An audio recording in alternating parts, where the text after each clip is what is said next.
All right, so we are starting chapter 5 today. We have two objectives. The first one is to be able to classify polynomials, and the second one is to be able to describe their end behavior, to picture a graph of it and describe the end behavior.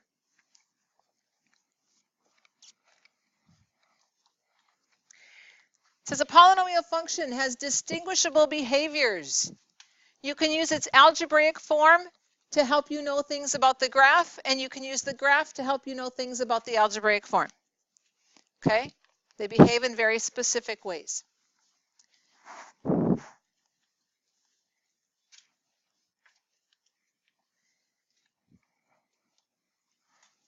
A monomial is our most basic type of polynomial. It is a single term. Now that term could be a real number like 5. It could be a variable like x. It could be the product of those. It could be 3x. It could be 3x squared. It could even have multiple variables like 7xy cubed.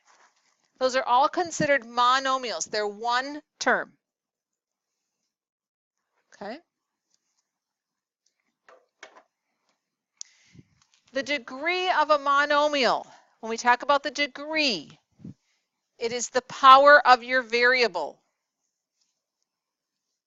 Okay? It's the exponent associated with your variable. So for this one, I would say its degree is 2. For this one, I would say its degree is 1. For this one, I would say its degree is 0 because there is no x on that one. Does that make sense? It's like saying x to the 0. Remember, anything to the 0 power is 1. 5 times 1 is 5. Okay? If you have multiple variables, like this last example, you actually add all the exponents. So we would say this is degree 4. All right? We don't encounter a lot of those at this level, but they exist.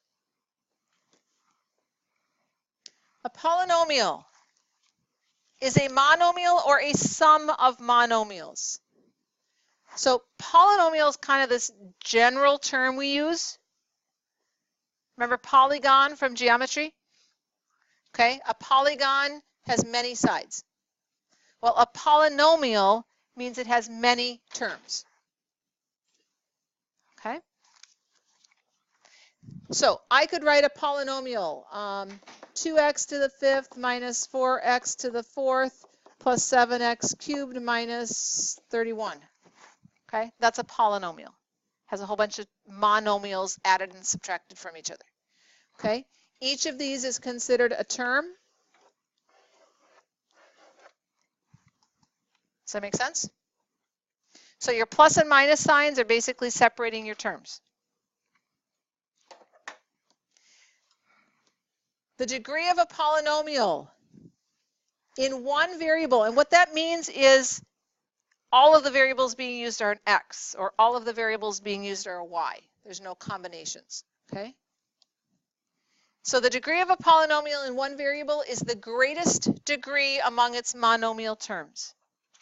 In other words, the highest power. Okay? This last piece just says if I have a polynomial, I can turn it into a polynomial function. I could put a y equals, all right, and it is a function. I could write f of x equals.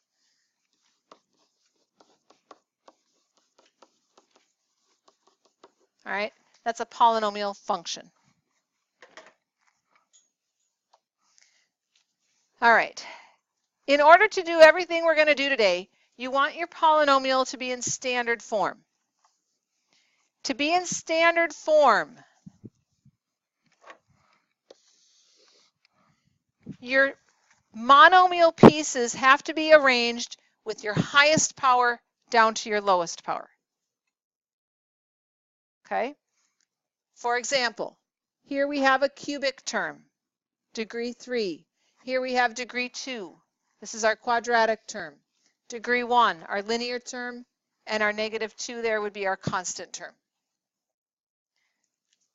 Okay? So we just arrange the pieces so that highest power goes down to lowest power.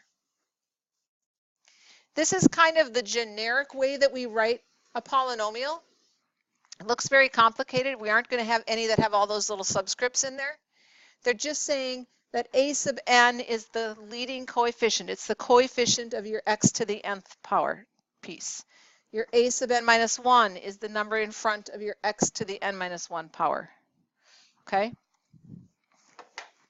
All right. To classify polynomials, there are two different systems that are used. We use them together, so when you give your final answer, you're going to have both parts put together, but you have to make the distinction between the two. We can classify based on its degree. We can classify based on how many terms it has. Completely separate sets of vocab words, okay? Words for degree are different than the words we have for how many terms it has. So let's start out with the degree. If we look at our first example, we said that was the same as saying 5x to the 0, right? There is no x on that. So that is referred to as a degree 0, and it would be called a constant. All right, it's a plain 5. It doesn't vary. There's no variable. It's a constant. Our next example, the x plus 4 has degree what? 1, x to the first power. Degree 1 is called a linear polynomial. You should have recognized that because if I said graph y equals x plus 4, you should get a line, right? Y equals mx plus b, it's just a line. So degree 1 would be considered a linear polynomial. Here we have an x to the second power. We spent a whole chapter talking about these. What did we call these? Somebody said it. Quadratics. So degree 2 is a quadratic. Think quadratic formula. What shape is it? What do we call that shape? Parabola, yep. Next one, we have a 4x cubed. Yes, that's how we read this, 4x cubed. So it's called a cubic. Degree 3 would be a cubic.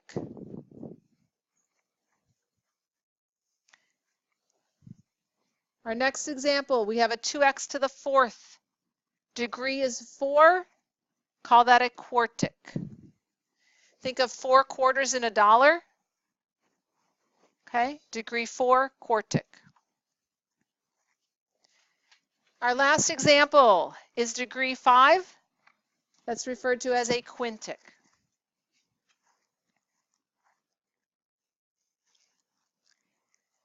You will have to look at the directions very carefully or listen to my questions very carefully. If I said, we'll use this one as an example. If I said, look at that polynomial, what is its degree? You are going to give me a number, right? Its degree is a number. If we said, classify it based on its degree, then you would tell me it's a quartic, okay? So the degree is just a number. The name to classify it based on its degree would be a word. We okay with that? All right. The second type was to classify by number of terms. We've already talked about the name for one term, like this 5. What did we call that? A monomial. All of these words are going to end in nomial. Because remember, polynomial is many terms. So monomial is one term.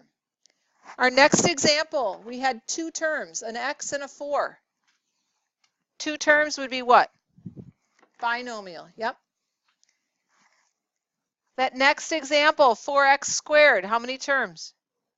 1, so it's called a monomial. How about our next one? There's 3 terms to that one. Trinomial, good. 2 terms we said was binomial. So mono is 1, bi is 2, tri is 3. Think bicycle has 2 wheels, tricycle has 3 wheels. Okay? Anything beyond that is referred to a polynomial, and then we just say how many terms it has. So this last one would be a polynomial of 4 terms.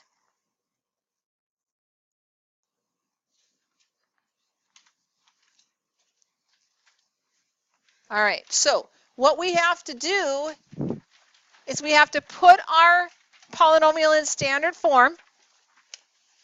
That means highest power down to lowest. It means combining like terms if you have them, but get it into standard form first. So for this first one, 3x plus 9x squared plus 5, which term should be first? Yes.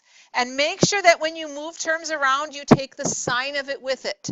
It was a positive 9x squared, so I'm going to write that as a positive 9x squared. What's my next one? The 3x, it's a positive 3x, so I need to write plus 3x. And then the last one would be the plus 5. Okay? So we have it in standard form. Now we have to classify it. Listen carefully to my question. What is the degree? 2. Classify it based on it being a degree 2. What's it called? Quadratic. Okay, now, how many terms does it have?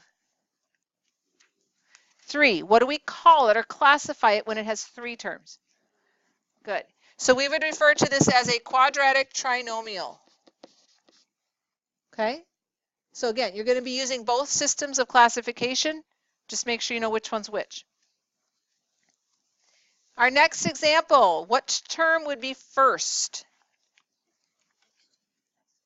X to the 4th. It's a positive x to the 4th. What would be next?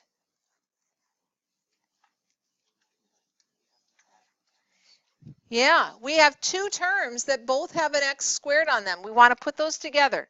So negative 6 plus 10 would be positive 4x squared. And then what?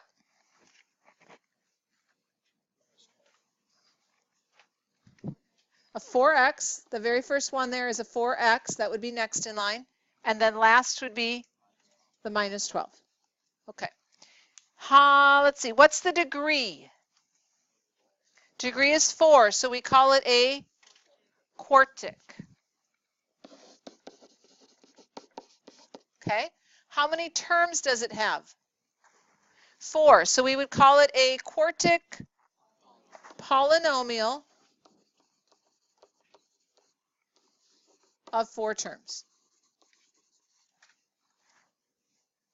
Questions on either of those? Do you feel the need to do the next 2 examples, or should we move on? We're okay? All right.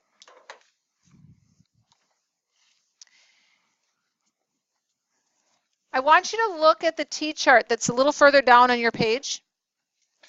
Okay? We are given this data. Our x's are basically our inputs. And y is our output. Yes? We plug x's in, we get y's out. A couple things I want you to pay attention to. With your x's, are they going up by a constant amount in your table? In other words, to go from negative 3 to negative 2, we went up 1. Yes? Up 1, up 1. As long as that is constant, it doesn't have to be a 1 necessarily, but it has to be going up by the same amount every time. So maybe I go up 2 each time. All right, and my x's are 2, 4, 6, 8.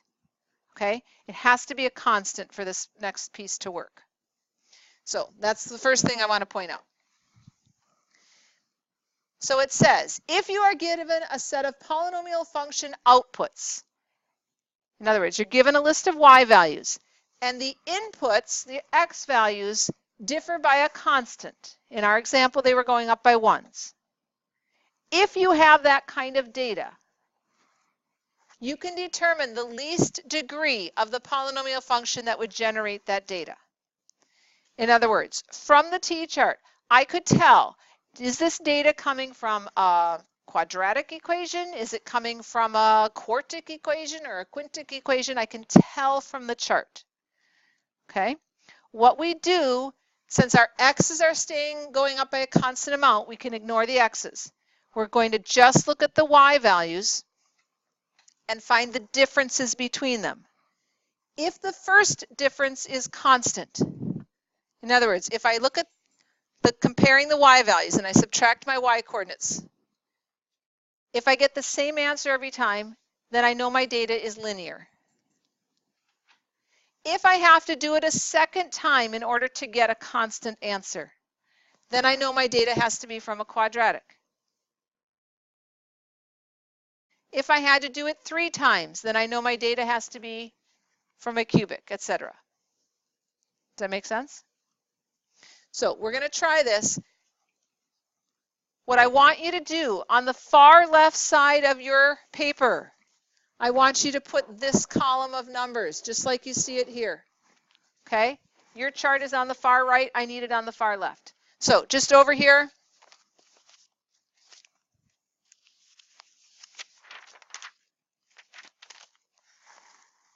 all right, we just need a far left column of those y values to get us started.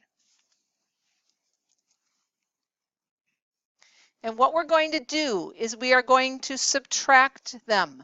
We're going to start with the bottom one, subtract the next one up, like that. So I'm going to look at this as -7 minus a -9. Okay, what do we get? Sorry, -7 minus 9. I wrote the wrong thing. All right, -7 minus the 9. -16. Okay, 9 minus the 11. -2. Yes? So right away I can tell I'm not getting the same answer out. But I have to do the whole process because I'm going to need it for the next step. All right? So 11 minus 5. Okay. 5 minus -3. -3 minus -7. What do we get? 4.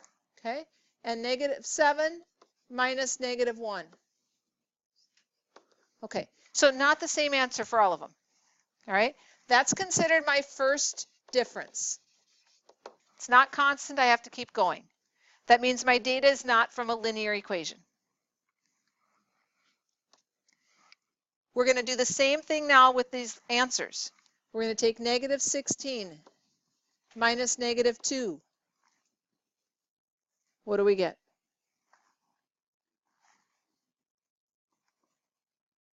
Okay. -2 minus 6. 6 minus 8. 8 minus 4. And 4 minus -6. Those are considered my second difference. Did I get the same answer out? No. Okay, do it another time. -14 minus -8. Okay, -6. -8 minus -2. -2 minus 4. And 4 minus 10. So it's my third differences that came out all the same, came out a constant. So if I had to do that 3 times, then I know it has to be coming from a cubic equation.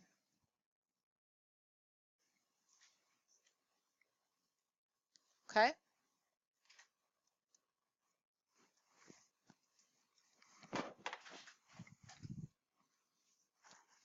All right. We've talked about classifying by degree and number of terms. And we've looked at using first, second, and third differences to kind of tell us the type of polynomial we're working with. The degree of a polynomial function affects the shape of the graph and determines the maximum number of turning points or places where the graph changes direction. The degree affects the shape and helps you figure out the maximum number of turns. It also affects the end behavior, and that was the second objective today, is to look at how do we describe the end behavior of these graphs. For polynomial functions, there are 4 options. There's only 4. If I ask you to describe the end behavior, you have 4 choices. As you continue on in math, the notation that is used to describe end behavior changes. So I am going to teach you what you're going to need for future math classes, not what your book uses. I don't want you to learn one method this year and then every year after this have to keep changing it, okay? So what your book uses refers to just up and down. Is your graph pointing up? Is it pointing down? When we refer to the end behavior of a graph, I could have a polynomial that looks like that when I graph it. Today, we aren't concerned about any of this stuff in the middle. Okay? That will come as we move through this chapter. For today, all we care about is where do those arrows point? Are they both pointing up? Are they both pointing down? Are they one of each? Going in opposite directions. That's what we're going to look at. We have, like I said, 4 options. They can both be pointing up. Think of a parabola, right? Your arrows are both pointing up or they're both pointing down. Yes? If you have an odd degree, then we have more of a twist shape, where it's maybe down on the left and high on the right, or it's high on the right, on the left, and low on the right. Those are your choices. I said there were 3 different ways of writing this. Just referring to up and down is what your book is going to say. If you're checking answers tonight, I don't want to see up and down in your homework. Okay, that's what your book is going to say. We're going to do it different. Option 2 is kind of a middle of the road option. What it's saying is as x approaches positive infinity and negative infinity, as we move to the right and as we move to the left, what is my y value or f of x doing? Okay, so I want you to look at a coordinate graph for a second. If x is going in this direction, way out here, as far to the right as I can go, is positive infinity. So as I move to the right, I'm basically saying x is approaching positive infinity. I'm going in that direction. If I were moving to the left, I could say x is approaching negative infinity. Okay, I'm headed in the negative direction. I can do the same with y's. As y goes up, I'd say y or f of x is approaching positive infinity. If I'm pointing down, my y or f of x value is approaching negative infinity. So we're really just describing the direction our graph is going. Okay? The notation that I'm going to ask you to use is this 3rd option. So put a star next to this in your notes. Do something, highlight it, make it clear that this is the one I want to see.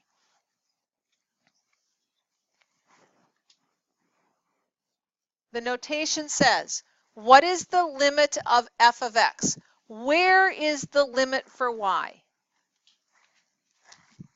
Okay, remember f of x is like y. Where is my y value going? As x is approaching the left, as x is going towards negative infinity, or as x is going towards positive infinity.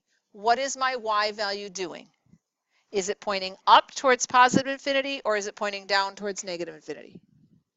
So your answers here will either be a positive or negative infinity. Okay? Same thing on these.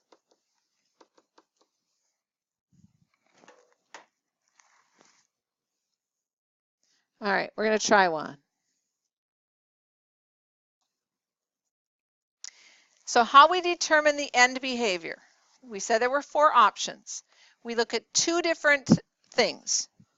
We look at the leading coefficient and is it positive or negative? And then we look at the degree. Is it even or odd? That's how we are going to describe the end behavior. If you look at the chart, we're taking ax to the nth power, and we're saying what happens when a is positive and what happens when a is negative. This is the leading coefficient. Okay? What happened to our parabola from last chapter if we put a negative in the front?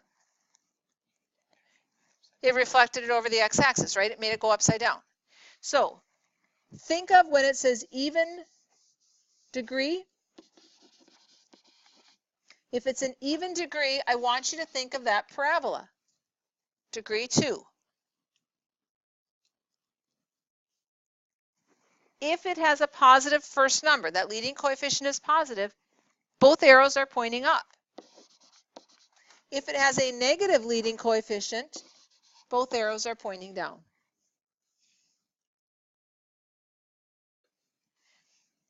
If it is an odd degree,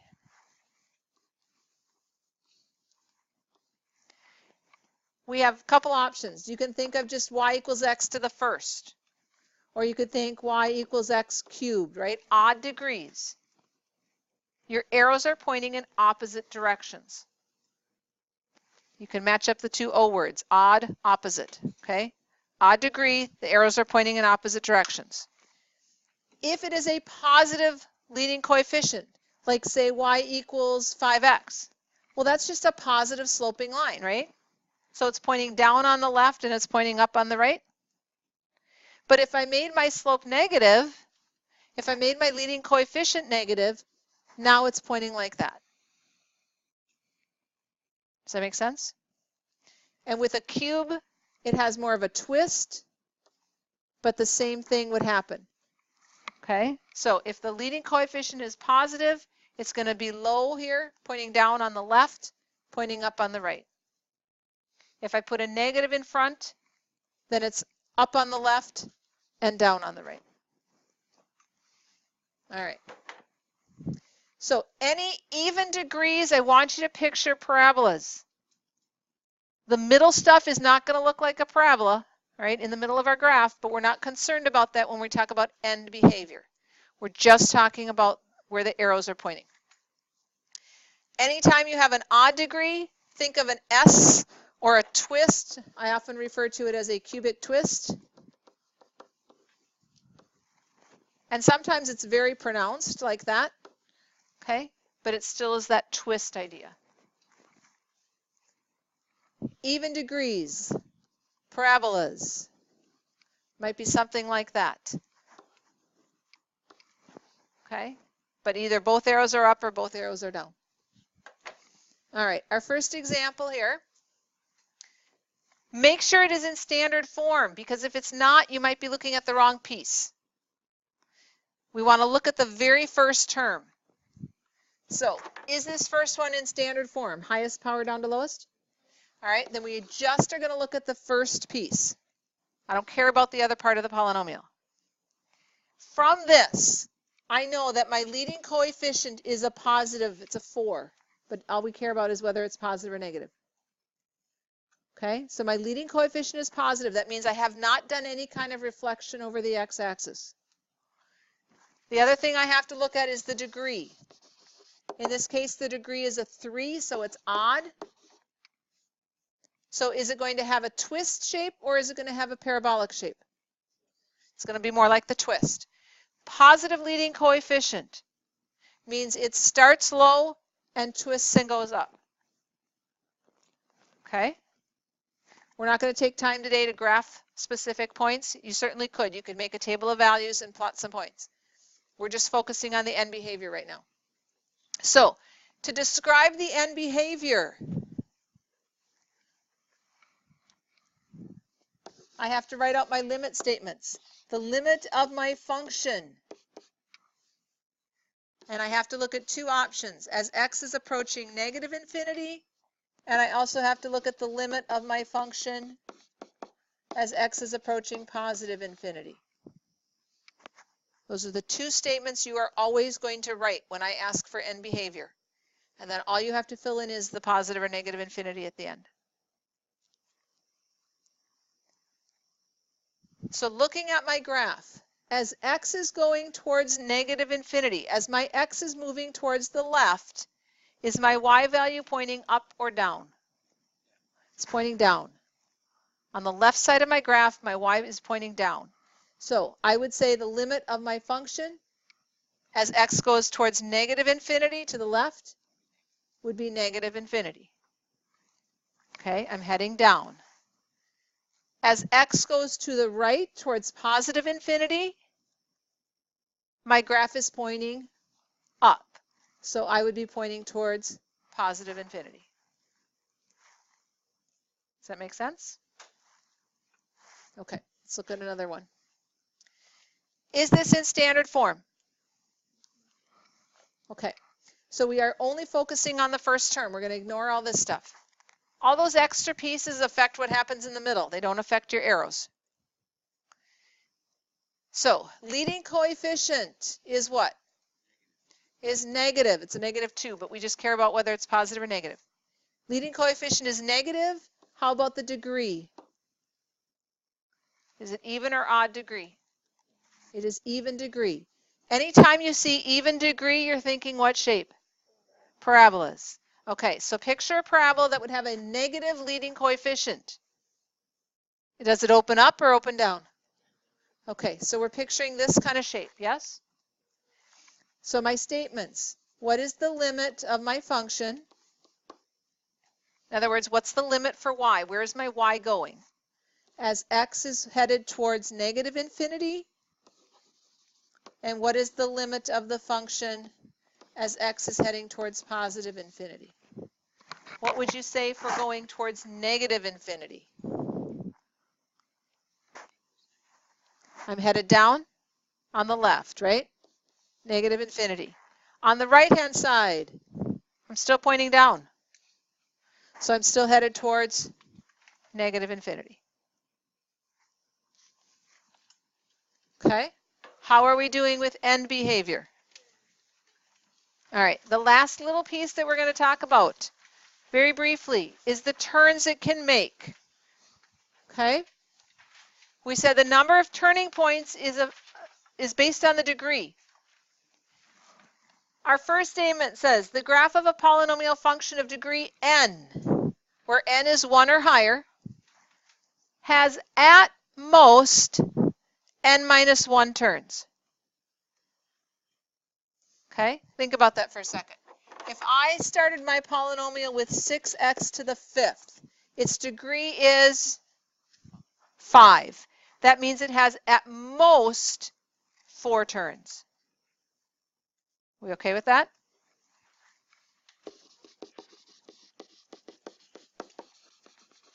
Okay. The graph of a polynomial function of odd degree has to have an even number of turns. Well, we just said degree 5, 4 turns, right? But that's not saying that's just the maximum. It says it can only have an even number, which means it could have 4 or 2 or none. Okay, those are my options. The graph of a polynomial function of even degree has to have an odd number of turns. Well, let's look at an example. 7x to the 6th. Degree 6. It can have at most 5 turns. Yes? Or it could have 3 or 1. We can look at these examples here. The first one is degree 1. It has no turns. All right, just a line. Second one is degree 2. It makes 1 turn right here. Okay. The third one and the fourth one, both are degree 3. The first one here has 0 turns. It is continuing to climb all the way through this. It climbs at a different rate, kind of slows down in the middle there for a little bit, but it's still climbing. So it isn't making a turn. This one is making 2 turns, 1 here, 1 here. There is no way to make a cubic graph with an odd number of turns. If I start out trying to make a cubic graph with one turn, I know my arrows have to point in opposite directions, and the only way to point up again is to make another turn. Does that make sense? Okay. So just describing, how many turns could this have?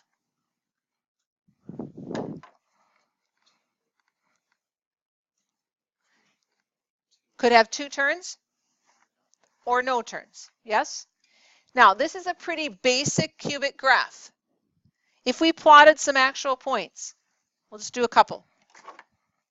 If I put a 0 in there, what do I get? 0. If I put a 1 in there, 1 cubed is 1 cubed. 1 times 1/2 is 1/2. Negative 1 cubed is negative 1 times 1/2 would be negative 1/2. If I put a 2 in and cube it, I get 2 cubed. 2 cubed. 8. 2 cubed is 8. Half of 8 is 4. So over 2 up 4. Put a negative 2 in. When I cube it, I get negative 8. Half of that would be negative 4. So we see that twist happening.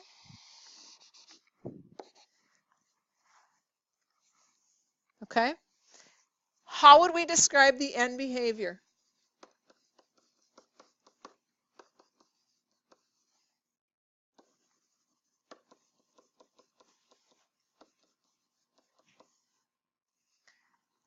What's happening as x approaches negative infinity? As x goes to the left, what's happening? It's going down.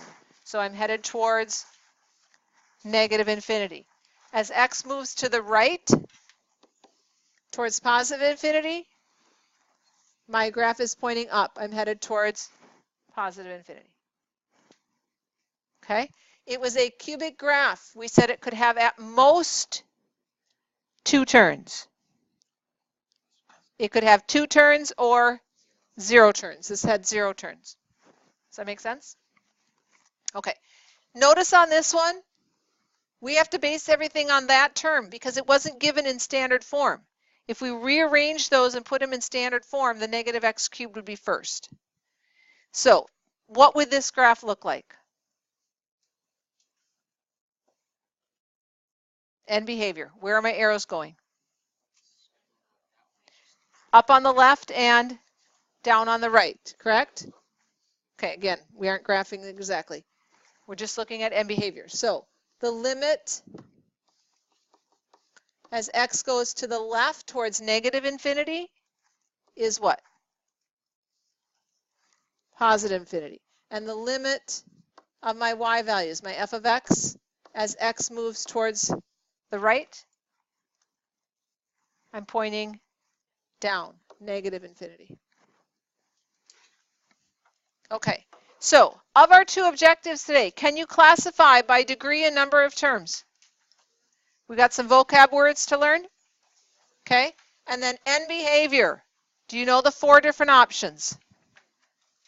Okay. All right, as we go through this chapter, we are going to be filling in more of those middle details, but that's all we're going to get to today. So there is your assignment. You should not need graph paper